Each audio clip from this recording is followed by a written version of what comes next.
최근에 서울 도봉구 아파트에서 이제 화재가 나서 많은 사람이 다치고 숨졌죠. 요 기사 내용 한번 살펴보면서 그럼 이 아파트 소방안전관리자 어떻게 되느냐, 뭐 자세한 사고 경위는 조사를 해봐야 알겠지만 소방안전관리자의 책임과 의무를 다하지 아니한 경우, 사람을 상해나 사망에 이르게 한 경우에는 10년 이하의 징역 또는 1억 이하의 벌금에 처한다. 구독과 좋아요에는 돈이 들어가지 않습니다. 좋은 영상은 함께 만들어가는 것입니다. 그럼 시작하겠습니다. 뭐 겨울철만 되면은 나오는 안타까운 뉴스들이죠. 날이 건조해지니까 관련 기사 한번 볼게요. 성탄절 참변 합동 감식 결과 3층 주민방서 다수 담배 발견, 주민 과실이 원인, 잠정적으로 결론했다.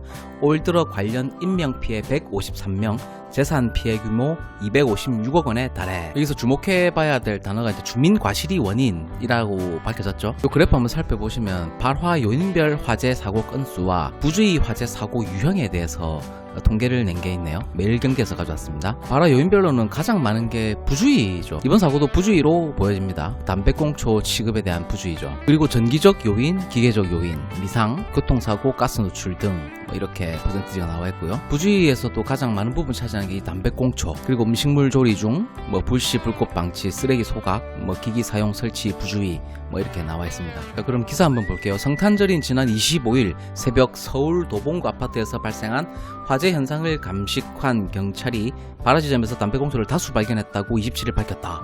경찰은 누전 등 전기적 요인과 방화 가능성은 낮다고 본다. 이 때문에 담뱃불이 이번 참사의 주범으로 인신받고 있다. 경찰은 담뱃불 관리에 부주의한 주민 과실이 이번 화재 원인이라고 잠정 결론 짓고 사고 관련자들을 소환해 조사할 방침이다. 현재로선 3층 주민이 자신의 방에서 피운 담뱃불이 주변 이나물에 옮겨 붙었을 가능성이 높다. 단 한 번의 부주의가 초래한 대가는 너무 참혹했다. 이번 화재로 애꿎은 30대 남성 2명이 목숨을 잃었고 유족은 하늘이 무너진 것 같은 슬픔에 빠져있다. 고인의 명복을 빕니다. 통계적으로 담배꽁초는 주요 화재 원인 자리를 차지하고 있다.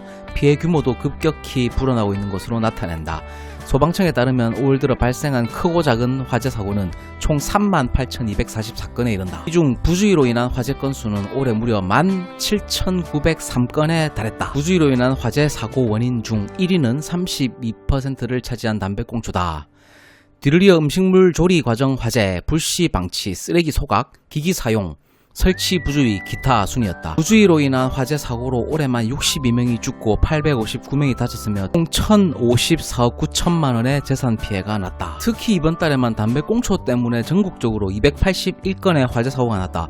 지난 17일 서울시 모 주택에서는 거주자가 집에서 흡연한 후 담배꽁초를 제대로 처리하지 않아 꺼지지 않은 불씨가 음식물에 착화돼 불이 났지만 천만다행으로 단독 경보형 감지기가 작동해 초기에 진압됐다. 지난달에도 충북 청주의 한 아파트에서 불이 나 주민 20명이 대피하는 사고가 났는데 당시 출근 전 베란다에서 담배를 피웠다고 집주인이 진술한 것으로 알려졌다. 모 교수는 올 겨울부터 내년 봄까지 건조한 기후가 예상돼 작은 불씨라도 주변에 착화돼 화재로 이어질 가능성이 높기 때문에 각별한 주의가 필요하다고 말했다. 교수는 가령 건물 옥상에서 담배를 피우고 밖으로 던지면 건물 실외기나 좁은 골목으로 불이 옮겨 붙을 수 있다며 흡연 가능한 장소를 분명히 지정해 인식하도록 해야 한다고 말했다. 교수가 말하기에는 너무 평범한 발언인 것 같은데, 담뱃불을 제대로 끄지 않아 화재 사고가 나면 단순 과실인 경우 1,500만원 이하의 벌금이 선고된다.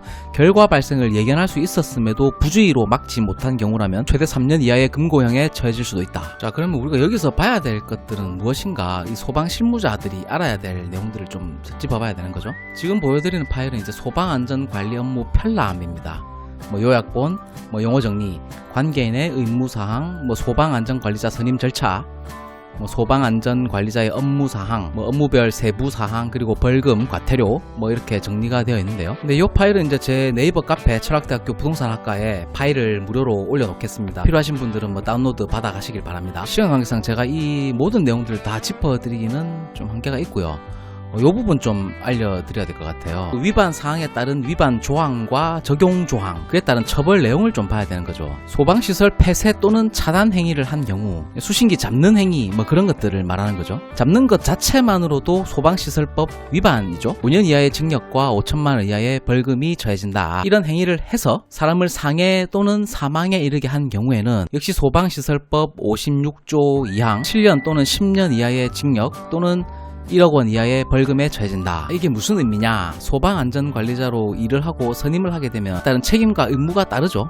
보상이 따르니까 월급 받잖아. 월급이라는 보상 행위를 받음에도 불구하고 책임과 의무를 다하지 아니하였을 때 10년 이하의 징역 또는 1억 원 이하의 벌금에 처해진다. 상세한 내용은 네이버 카페 철학대학교 부동산학과에서 들어오셔서 소방안전관리 업무 편람 다운로드 받아서 한번 읽어보시고요. 오늘의 결론 첫 번째, 전자담배 피웁시다. 두 번째, 수신기 잡지 마라.